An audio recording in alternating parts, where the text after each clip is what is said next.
Doctor Baba Saheb Ambedkar open university.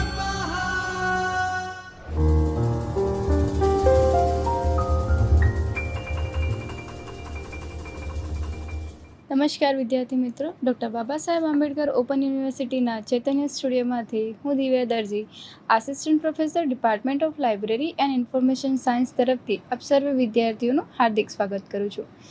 વિદ્યાર્થી મિત્રો, ગયા લેક્ચરમાં આપણે જે શીખ્યા હતા તે છે નિર્દેશીકરણની ભાષાઓ, તેના પ્રકાર અને વિષય મથાળાઓની યાદીઓ કઈ કઈ હતી તેના વિશે આપણે માહિતી મેળવી હતી. હવે આ જે લેક્ચર છે આ છે તેનો પાર્ટ 2. તો આમાં આપણે જે ટોપિક્સ વિશે ભણીશું તે આ પ્રમાણે છે, તેની રૂપરેખા આ પ્રમાણે છે. સૌપ્રથમ આપણે જોઈશું કે વર્ગીકરણની પદ્ધતિઓ કઈ કઈ છે, ત્યારબાદ વિષય મથાળાઓની જે યાદી છે તે કઈ છે, ત્યારબાદ શબ્દ ભંડોળ જેને આપણે થિસોરસ કહીએ છીએ તેની વ્યાખ્યા, તેની કાર્યો શું છે અને તેની રચના કેવી રીતે કરવામાં આવી છે તેના વિશે પણ આપણે જોઈશું. ત્યારબાદ શબ્દ ભંડોળના મુખક, વર્ગાવલી ભંડાર અને શેર્સ લિસ્ટ જે સબ્જેક્ટ હેડિંગ છે તેના વિશે, અને library of Congress subject heading જે વિષય મથાળાઓની યાદી છે તેના વિશે આજના લેક્ચરમાં આપણે શીખીશું. તો સૌપ્રથમ આપણે જોઈએ કે વર્ગીકરણ પદ્ધતિઓ. આપણો જે આ એકમ છે એનું નામ જ છે કે માહિતી પુનઃપ્રાપ્તિ. જ્યારે માહિતી આપણને જોઈએ ત્યારે આપણે ફરીથી તે માહિતીને મેળવી શકીએ. જે માહિતી આપણને જરૂર હોય તેને ત્યાં સુધી આપણે કેવી રીતે પહોંચી શકીએ છીએ. તો એક વર્ગીકરણની પદ્ધતિ જે ક્લાસિફિકેશન સ્કીમ કહીએ છીએ તેના દ્વારા પણ આપણે આસાનીથી આપણી જે માહિતી છે તેના સુધી પહોંચી શકીએ છીએ. જે આપણે લાઇબ્રેરીમાં જેવી રીતે પુસ્તકોની ગોઠવણી કરતા હોઈએ તો તેને આપણે એક ક્લાસિફિકેશન પદ્ધતિ પ્રમાણે કે જે વર્ગીકરણ પદ્ધતિ હોય છે તે પ્રમાણે મૂકતા હોઈએ છીએ.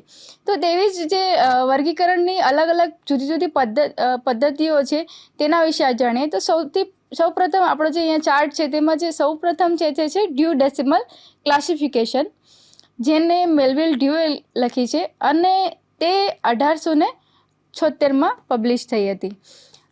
આ જે ક્લાસિફિકેશન સ્કીમ છે તે કોના દ્વારા આપવામાં આવી હતી અને કયા વર્ષમાં તે પ્રકાશિત થઈ હતી તેવા પ્રશ્નો પણ વારે ઘડીએ એક્ઝામમાં પૂછાતા રહેતા હોઈએ છીએ. જે બીજી છે તે છે એક્સપેન્સિવ ક્લાસિફિકેશન, જે CA કટરે આપી છે, જે 1891માં પ્રકાશિત થઈ હતી.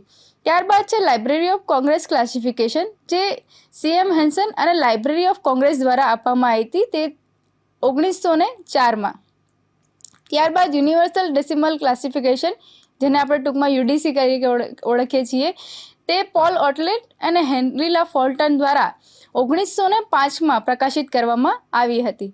ત્યારબાદ છે સબ્જેક્ટ ક્લાસિફિકેશન, જે JD બ્રાઉન દ્વારા આપવામાં આવી હતી, તે 1906માં. તે જ રીતે કોલન ક્લાસિફિકેશન જે છે તે SR રંગનાથન દ્વારા 1933માં તેને પ્રકાશિત કરવામાં આવી હતી. ત્યારબાદ બિબ્લિયોગ્રાફિક ક્લાસિફિકેશન, રીડર્સ ઇન્ટરેસ્ટલ ક્લાસિફિકેશન અને બ્રોડ સિસ્ટમ ઓફ ઓર્ડરિંગ. આ જે આપણે ક્લાસિફિકેશન સ્કીમ્સ જોઈ તેના વિશે તમે જ્યારે બિલીવ કરતા હતા ત્યારે આપણે જે પ્રેક્ટિકલમાં આવતું હતું કે DDC અને CCના પ્રેક્ટિકલ આપણે બિલીવ દરમિયાન પ્રેક્ટિકલની જ્યારે હોય ત્યારે આપણે શીખ્યા હતા કે આ શું છે, આ કેવી રીતે કાર્ય કરે છે, આ વર્ગીકરણ પદ્ધતિ જે છે તે કેવી રીતે આપણે ઉપયોગમાં લઈ શકીએ તેના વિશે પણ તમે જાણકારી મેળવી હતી. જે ડ્યુ ડેસિમલ ક્લાસિફિકેશન છે તે પદ્ધતિ સૌથી વધારે જો લાઇબ્રેરીઝમાં યુઝ થતી હોય તો તે આ ક્લાસિફિકેશન પદ્ધતિ છે કે, અને આ ક્લાસિફિકેશન પદ્ધતિ દ્વારા તમે સરળતાથી વિષયવાર આપણે જે પુસ્તકો છે તેની ગોઠવણી કરતા હોઈએ છીએ. તેવી જ રીતે આ જે પદ્ધતિઓ હતી તેની સાથે સાથે આપણે દેખ્યું કે સબ્જેક્ટ ક્લાસિફિકેશન, કે જે વિષયો છે તેનું ક્લાસિફિકેશન કેવી રીતે થઈ શકે. ત્યારબાદ આપણે જોઈએ કે વિષય મથાળાઓની યાદી, સબ્જેક્ટ હેડિંગ લિસ્ટ. જેવી રીતે આપણે ક્લાસિફિકેશન કરીએ છીએ તેવી જ રીતે આપણે લાઇબ્રેરીમાં કેટલોગિંગ પણ કરતા હોઈએ છીએ કે જે કેટલોગ હોય છે તેની અંદર જે લાઇબ્રેરીમાં પડેલી પુસ્તક હોય છે તેના વિશેની બધી માહિતી એ જે કેટલોગ છે તેમાં સમાવેશ થતો હોય છે. પણ તેના અમુક રૂલ્સ હોય છે કેટલોગ બનાવવાના, તે અલગ અલગ પ્રકારના હોય છે અને અલગ અલગ રીતે વપરાતા હોય છે.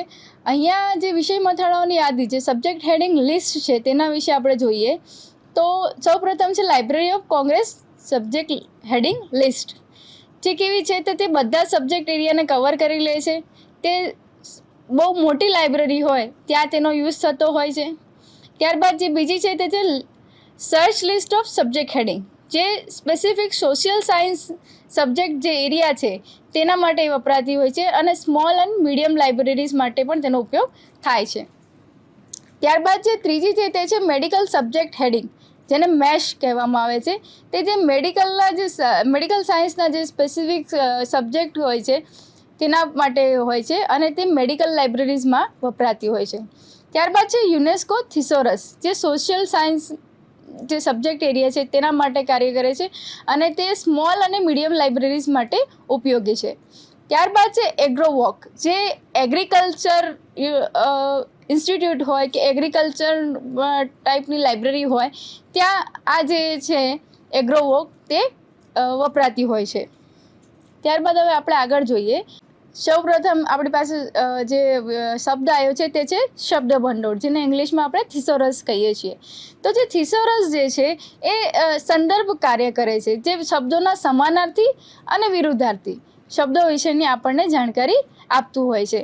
અહીંયા એક ડેફિનેશન આપેલી છે કે online dictionary for library and information science, તે વ્યાખ્યા કેવી રીતે આપી છે તે જોઈએ તો થિસોરસ એ પદોનો શબ્દકોશ વર્ણાનુક્રમે ગોઠવાયેલો હોય છે, જેમાં શૈક્ષણિક વિદ્યાશાખાઓ અથવા અભ્યાસ ક્ષેત્રોની વિવિધ વિશિષ્ટ શબ્દાવલીનો સમાવેશ તેમાં થાય છે. હવે જે થિસોરસ છે, થિસોરસમાંથી આપણને એક ક્રમિક રીતે કે આલ્ફાબેટિક રીતે આપણને જે આપણા શબ્દો જે આપણી પાસે ક્વેરી છે કે આ શબ્દનો મતલબ શું થશે, કે આ શબ્દનો વિરુદ્ધાર્થી શબ્દ કયો થશે, તે બધી વસ્તુઓ જે છે આપણને થિસોરસમાંથી મળી રહેતી હોય છે.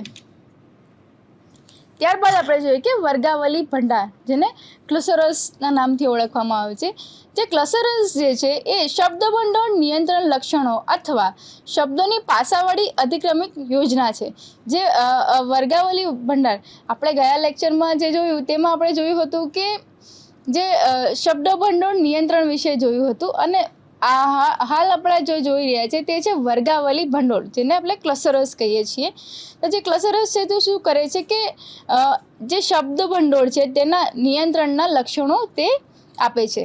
તે પ્રાથમિક શ્રેણીઓ, શિસ્ત, એન્ટ્રી, પ્રોપર્ટીઝ અને એક્શન તેમની જે સંબંધિત જાતિઓ, પ્રકાર, ભાગો અથવા વિશેષ સંશોધકોને મળી અલગ અલગ રીતે તે સમયપત્રક ધરાવતી શરતોની એક સિસ્ટમ છે. પોપ્સી નિર્દેશીકરણ પદ્ધતિ માટે જી પટ્ટાધાર્ય દ્વારા વર્ગાવલી ભંડારની યુક્તિ શબ્દાવલી નિયંત્રણ તરીકે શોધી હતી. હવે જે આ ક્લસરસ છે તેના બે પ્રકાર પડે છે. પહેલો જે છે તે આલ્ફાબેટિકલ ઇન્ડેક્સ અને ત્યારબાદ બીજું જે છે તે છે સિસ્ટમેટિકલ પાર્ટ. જે આલ્ફાબેટિકલ ઇન્ડેક્સ છે તેમાં તમામ શરતો અને કોડની યાદીઓ આપવામાં આવેલી છે અને ત્યારબાદ જે બીજું છે સિસ્ટમેટિકલ પાર્ટ, તેમાં એકમો, શિસ્ત, ગુણધર્મો અને ક્રિયાઓને અન્ય કોડ સાથે પદાનુક્રમ ગોઠવેલી તેમાં છે. આપણે ક્લસરસ શરૂઆતમાં કીધું એ પ્રમાણે કે જે શબ્દ ભંડોળ નિયંત્રણ માટેના જે લક્ષણો છે તે આપે છે અને એના બે પ્રકાર છે. એમાંથી જે સૌ પ્રથમ હતો તે આલ્ફાબેટિકલ ઇન્ડેક્સ, તેમાં તમામ શરતો અને કોડોની યાદી આપેલી હોય છે. ત્યારબાદ જે બીજું તે છે સિસ્ટમેટિકલ પાર્ટ, જેમાં એકમો, શિસ્ત, ગુણધર્મો, ક્રિયાઓ, અન્ય કોડ્સ વિશે જે માહિતી જોઈતી હોય છે તે તેમાં આપેલી હોય છે. ત્યારબાદ આપણે જોઈએ છીએ ક્લસરસ જે છે તેના ફીચર્સ, તેના લક્ષણો કયા કયા છે. તો સૌપ્રથમ તેનું જે લક્ષણ તે જે છે સમાનાર્થી, અર્ધ સમાનાર્થી અને વિરોધાર્થી શબ્દોનું નિયંત્રણ તે કરે છે. ત્યારબાદ જે એકમો, ગુણધર્મો, ક્રિયાઓ અથવા સંશોધકો માટે અલગ અલગ સમયપત્રક પણ આપવામાં આવે છે. ત્યારબાદ અન્ય સહયોગી સંબંધિત શરતોનો પણ તેમાં સમાવેશ થતો નથી. શરતોનો વંશાવલિ બતાવવા માટે ઇન્ડેક્સનો ઉપયોગ તે કરે છે.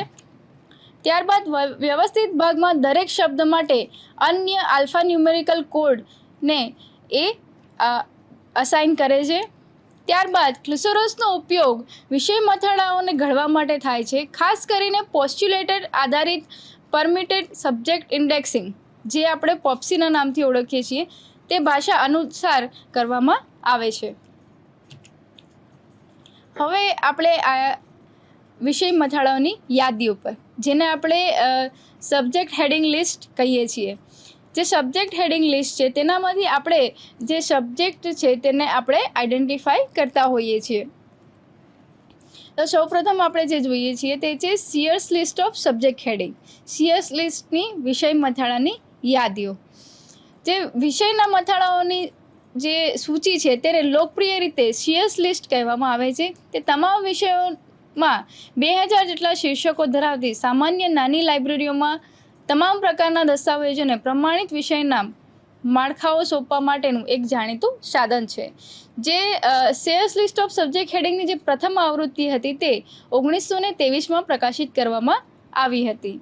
લાઇબ્રેરીમાં આપણે જેવી રીતે ક્લાસિફિકેશન કરીએ છીએ, ક્લાસિફિકેશન આપણે ડ્યુ ડેસિમલ ક્લાસિફિકેશનની સ્કીમ દ્વારા આપણે લાઇબ્રેરીમાં જે પુસ્તકો પડી છે તેનું આપણે ક્લાસિફિકેશન કરતા હોઈએ છીએ. તેની સાથે સાથે આપણે જ્યારે અગાઉ વાત કરીએ એ પ્રમાણે કે આપણે જે લાઇબ્રેરીમાં કેટલોગ કાર્ડ બનાવતા હોઈએ છીએ. કેટલોગ કાર્ડ હવે થોડી જૂની પદ્ધતિ થઈ ગઈ છે. હવે કેટલોગ કાર્ડની જગ્યા પર આપણે સોલના અંદર જ ડાયરેક્ટ એની એન્ટ્રી કરી અને માર્ક દ્વારા આપણે એનું ફોર્મેટ રેડી કરી દેતા હોઈએ છીએ ડિજિટલ ફોર્મમાં.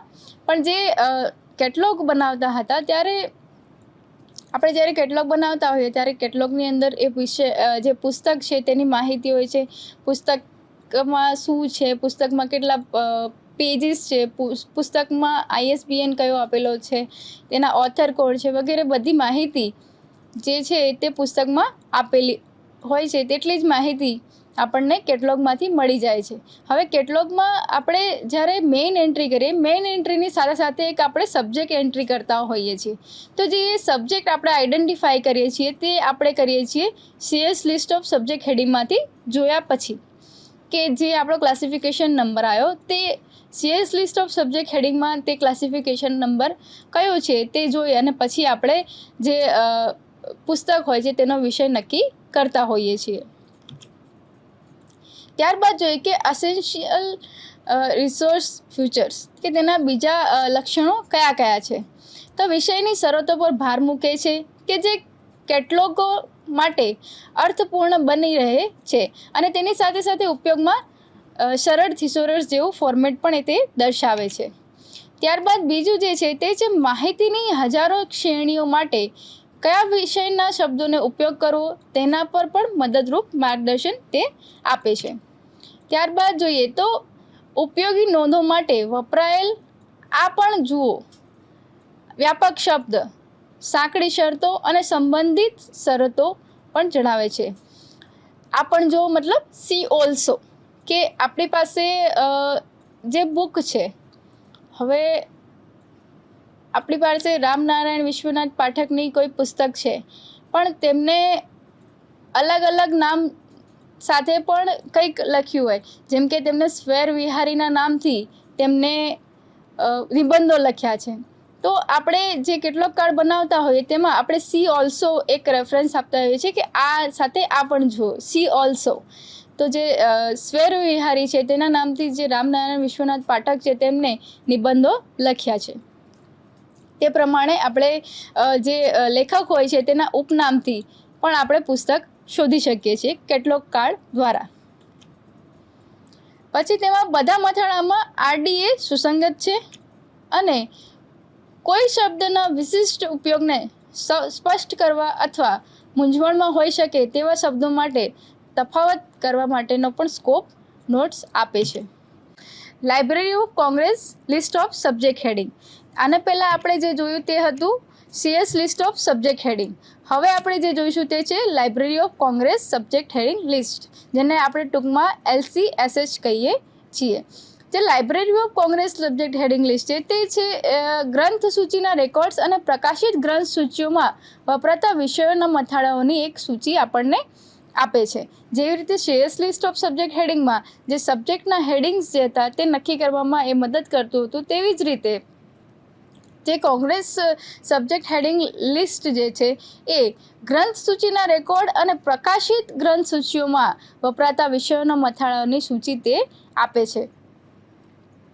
તે નિયંત્રિત શબ્દ ભંડોળ છે. તેનો અર્થ એ છે કે દરેક ખ્યાલ એક શબ્દ અથવા એક શબ્દ સમૂહ દ્વારા રજૂ થાય છે અને સમાનાર્થી જુઓ સંદર્ભ તરીકે પ્રદાન કરવામાં આવે છે. જે આ જે સબ્જેક્ટ હેડિંગ લિસ્ટ છે તે જે library of Congress subject heading list જે છે તે વિશ્વમાં સૌથી વધારે ઉપયોગમાં લેવાતું એક વિષય શબ્દ ભંડોળ છે. હવે આપણે જોઈએ કે જે library of Congress subject heading list છે તેનો હેતુ શું છે. ત્યારબાદ આપણે જોઈશું કે તેનું આયોજન કેવી રીતે કરવામાં આવ્યું છે, ત્યારબાદ તેનું માળખું કેવું છે અને તેને એક્સેસ આપણે કેવી રીતે કરી શકતા હોઈએ છીએ. તો સૌપ્રથમ આપણે જોઈએ કે તેના હેતુઓ શું છે. તો જે LCSS છે તેનો મુખ્ય ઉપયોગ ગ્રંથાલય સૂચિ રેકોર્ડમાં કામના વિષયને રજૂ કરવા માટે થાય છે. તેનો ઉપયોગ વપરાશકર્તાઓને સૂચિના સમાન વિષયો સાથે સંબંધિત વસ્તુઓ શોધવામાં મદદરૂપ પણ થાય છે. ત્યારબાદ આપણે જોઈએ કે જે LCSS છે તેનું આયોજન કેવી રીતે કરવામાં આવ્યું છે. તો જે LCSS છે તે 3 મુખ્ય શ્રેણીઓમાં ગોઠવવામાં આવે છે. તેમાં પ્રસંગોપચારિક શીર્ષકો, ત્યારબાદ સ્વરૂપ શૈલીના શીર્ષકો અને ત્યારબાદ જે ત્રીજું છે તે છે નામના મથાળા. હવે આપણે જોઈએ કે તેનું માળખું કેવા પ્રકારનું છે. તો તેનું જે માળખું છે તે છે મુખ્ય શીર્ષક સામાન્ય રીતે એકલ સંજ્ઞા દ્વારા અથવા સંજ્ઞા સમકક્ષ હોય છે. જ્યારે જરૂર પડે ત્યારે હેડિંગમાં ક્લોરિફાઈડ ઉમેરવામાં આવે છે. તેનો જે એક્સેસ છે તે આપણે કેવી રીતે કરી શકીએ. તો જે CS list of subject heading છે તેને સબસ્ક્રિપ્શન દ્વારા અથવા તેની જે સેવાઓ છે તેને આપણે ઉપયોગમાં લઈ શકીએ છીએ. આપણે આજના જે લેક્ચર દરમિયાન આપણે જે શીખ્યા તે હતું કે નિર્દેશીકરણ કેવી રીતે થયું. નિર્દેશીકરણ બાદ આપણે જોઈએ કે વર્ગીકરણ શું છે. વર્ગીકરણની અંદર વર્ગીકરણની જે પદ્ધતિઓ છે તે કઈ છે. તેની સાથે સાથે આજે આપણે શીખ્યા કે જે લાઇબ્રેરીમાં વપરાતા જે સબ્જેક્ટ હેડિંગ્સ જે છે તે કયા કયા છે, તે સબ્જેક્ટ હેડિંગ કોને લખ્યા છે, તે ક્યારે પ્રકાશિત થયા અને કેવા પ્રકારની લાઇબ્રેરીની અંદર તેનો ઉપયોગ થઈ શકે તેના વિશે પણ આજે આપણે જાણકારી મેળવી. તો વિદ્યાર્થી મિત્રો, doctor Baba Saheb Ambedkar open university તરફથી હું દિવ્યા દરજી આજે આપ સર્વેની રજા લઉં છું. ફરી આપણે એકવાર મળીશું નવા સબ્જેક્ટ સાથે, નવા યુનિટ સાથે. ત્યાં સુધી નમસ્કાર.